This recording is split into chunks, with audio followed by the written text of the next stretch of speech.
د صدر صاحب اجازه سره د هاکي عنوان دی زورور. زورور یو ډېر عام لفظ دی او زموږ په معاشره کې زیات استعمالیدونکی ټکی هم دی. عموما په ډېرو موقعو څو ځله دا لفظ ویل کېږي، لکه چېرته چې څو ملګري په یو دفتر بیټک یا دوکان کې ناست وي او یو بل تنګوي نو ورته وایي فلانیه په تا ښځه زوروره ده یا فلانی په ښځه زورور دی. ولې دلته د خدای پاک په فضل دی ښځه زورور خو مالګه کې د اړو برابر هم نشته. البته په خاوندانو زوروره ښځې د شمېر نه وتې دي، خو څوک حال وایي او څوک نه وایي. د دې نه علاوه که چېرته یو مالداره معتبر سړی یو کمزوري سړي ته غوسه یا زیاتي وکړي دغې ته هم زورور وایي. مطلب دا چې د زورور ډېر قسمونه دي، خو دا زه چې د کم زورور خبره کوم دا خو ډېر عجیبه زورور دی. بدماش ورته نه وایو، ولې چې بدماش په معاشره کې ډېر خراب کردار ګڼلی شي، خو البته زورور هم د بدماش میرنی رور دی. دا زورور د خیبر پښتونخوا نه علاوه بهر هم د هیڅ قسمه تعارف محتاج نه دی. د سره په بډه تماچا چاړه چاقو نه وي، خو ولې بیا هم دا سړی زورور دی. که جسماني طاقت ته وګورو نو صرف هوا ده.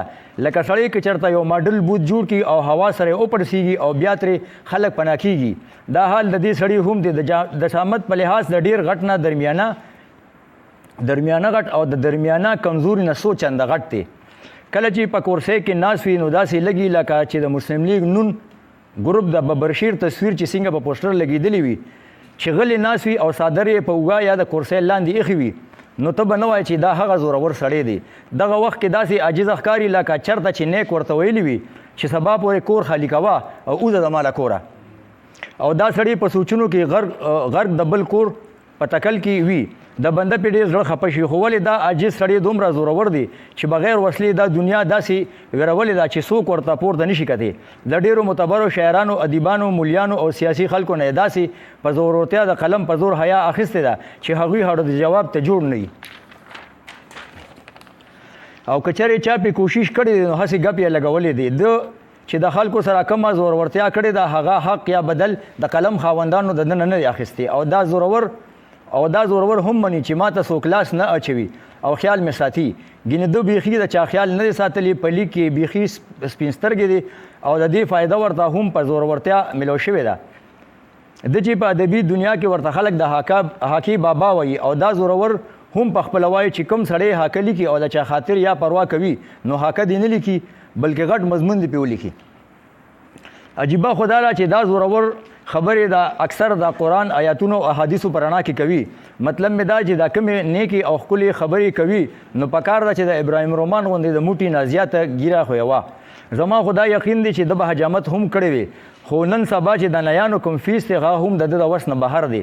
او حجامت سر خوړلی خو تاوان سره روزانه به د نی صاحب نه وخت هم اخلي او هغه ته به سره د دومره پوهې او تعلیمي رتبې رینې چینې هم کېږي. نو ده د خپلې فیشني ګیرې له د ګیرې نوم ورکړی دی او ځان یې پې د خلکو د خبرو نه بچ ساتلی دی. رشید احمد صاحب ورته په خپله حقه کې پهلوان سره تشبیه ورکړې ده، خو ولې که پهلوان ورسره خوا کې هم تیر شي نو دی به ورته لاندې په خپو کې پروت وي. ولې چې د خپو نه ختم دی نړېدلی دیوال دی. خو زنده دلی ځان خوشحاله ساتي، که خندا ورځي او که نه، خو چا نه چا پسې به په دفتر کې ډرامې کوي او خپل زړه به خوشحالوي. چې څه یې په زړه وي هغه یې پخلي. په دوستانو ډېر مین دی، ښه پښتون او پښتونپال دی. خوش مزاجۍ هم پکې ډېره ده. د اروارو واده یې زه ایاز الله ترکزي، روح الله محمدزي او مصور قریشي ورته یو ځای تلي وو چې روټۍ مې وخوړه د اجازت وخت کې ووې دا څه کوې راته خپل کور کې زیات ښکلي ښکارېدل. وې دا مې که هم څه عجیبه څیز دی، د کور خلک مې نه پېژندل. په زړه ډېر سپین دی، سوچا د کلي زمیندار پښتون دی. او دا زورور د ډیرو کتابونو مصنف دی چې افسانې، حاکي، تکلونه، شاعري، فیوچرونه او ریډیو ته ډرامې لیکلي دي. دغسې په موسیقۍ هم ډېر پوهېږي.